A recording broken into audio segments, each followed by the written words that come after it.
Hey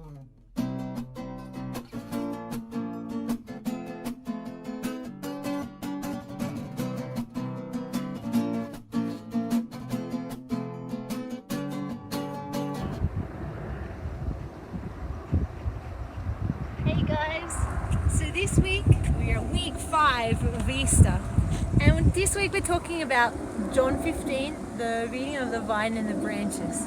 This is one of my favorite readings. It's very beautiful. So in this reading, Jesus is talking about the need for us to remain one with Him, to remain united in Him. And He's talking about how we can't bear fruit, or if we are not one with Him, we can do nothing. And this can sound really strong. You're like, but Jesus, I can't do things. But what's Jesus really talking about? Jesus is talking about fruit, bearing fruit, not just doing things, but having this possibility to bear fruit of love. If we look at a vine, we've got beautiful vines here. A vine has various parts, and one of the parts that you can't see very well is its roots. Without these roots, these vines would just fall over. They couldn't exist. And their roots is what gives nourishment to the whole tree.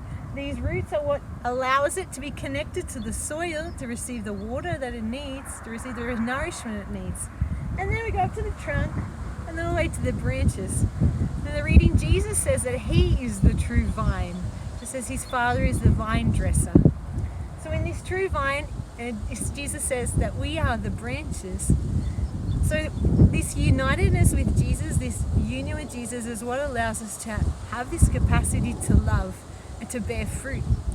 But also, this time of spring is very beautiful in Europe because all the flowers, all the wildflowers are coming out. And I think this is also very connected. In spring, it also reminds us of the time of new life, just like Easter is a time of new life. And the flowers also have special needs. They need to be also connected to the soil. They also need water, but they need the sun. And without the sun, they can't open, they can't bloom. And even though we don't see grapes or the flowers on the grapes blooming, in the same way, when we're connected with the vine, we need all the proper conditions. We need the sun so that we can also bloom, that we can open up.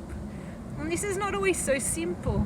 And I think it's also very true when Jesus says about cutting away, the Father pruning the vine is the way that we'll be able to bear more fruit. But these are moments that are not very easy in our lives. We don't like to be pruned. Being pruned is having things taken away, because it's not just the branches that aren't bearing fruit, but it's also the ones that are bearing fruit are still pruned, are still cut in some way. Something is still taken away so that they can love more, they can bear more fruit. And these times of being pruned are not always so easy. I think we prefer to be in summertime. We don't really like to be in wintertime. Spring is so much more beautiful, there's more life. But we didn't have those times of being pruned. We didn't have those times of God taking away certain things in our life, inviting us to live the desert with Him sometimes, taking away some perhaps pleasures or experiences that we're not sure why He wants to take away. But the beauty is that God doesn't do this, Jesus says, because He wants to take things away from us, but He wants us to be able to bear more fruit. God wants us to be able to be so connected with those roots, so connected, so one with the vine, that the fruit is not really from us. The fruit is fruit of our union with God, of our love with God.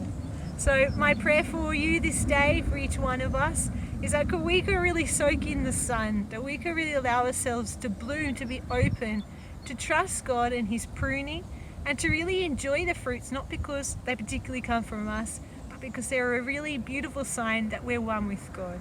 See you guys.